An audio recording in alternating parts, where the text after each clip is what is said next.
بسم اللہ الرحمن الرحیم۔ السلام علیکم، میں آپ کے اسلامیت کی ٹیچر اسلامیت کی 5ویں جماعت کی کتاب سے آج ہمارا موضوع ہے مسجد نبوی کی تعمیر۔ ہمارے پیارے نبی صلی اللہ علیہ وسلم اور صحابہ کرام رضی اللہ عنہم جب قریش کے مظالم سے تنگ آ گئے تو اللہ تعالیٰ کے حکم کے مطابق آپ علیہ السلام نے بھی اپنے اصحاب کے ساتھ مکہ سے مدینہ کی طرف ہجرت فرمائی۔ آپ صلی اللہ علیہ وسلم سے پہلے بہت سے مسلمان مدینہ ہجرت کر چکے تھے۔ مدینہ کے مسلمانوں نے مکہ سے آنے والوں کو خوش آمدید کہا تھا اور انہیں مدینہ میں بسایا تھا۔ جب نبی کریم صلی اللہ علیہ وسلم حضرت ابوبکر صدیق رضی اللہ عنہ کے ساتھ مدینہ پہنچے تو ہر انصاری کی خواہش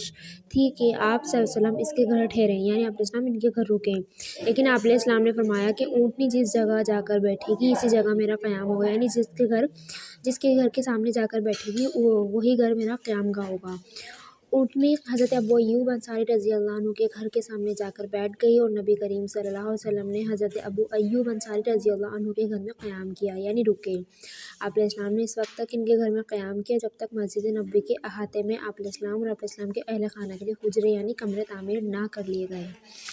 حضرت ابو ایوب انصاری رضی اللہ عنہ کے گھر کے سامنے زمین کا ایک خالی قطعہ موجود تھا، یعنی ایک خالی جگہ موجود تھی جسے بعد میں آپ علیہ السلام نے مسجد نبوی کی تعمیر کے لیے پسند فرمایا۔ جب زمین کے مالک کے بارے میں دریافت کیا گیا یعنی پوچھا گیا تو معلوم ہوا کہ زمین دو یتیم بھائیوں کی ہے، اور وہ مسجد کی تعمیر کا سن کر زمین کی قیمت لینے کو تیار نہ تھے، کیونکہ انہیں مال و دولت کے بجائے اللہ تعالیٰ سے اجر چاہیے تھا، یعنی ثواب چاہیے تھا۔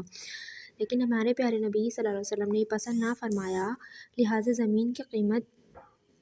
قیمت کا اندازہ لگایا گیا اور حضرت ابوبکر صدیق رضی اللہ عنہ نے زمین کی قیمت ادا کی اور پھر مسجد نبوی کی تعمیر شروع ہوئی۔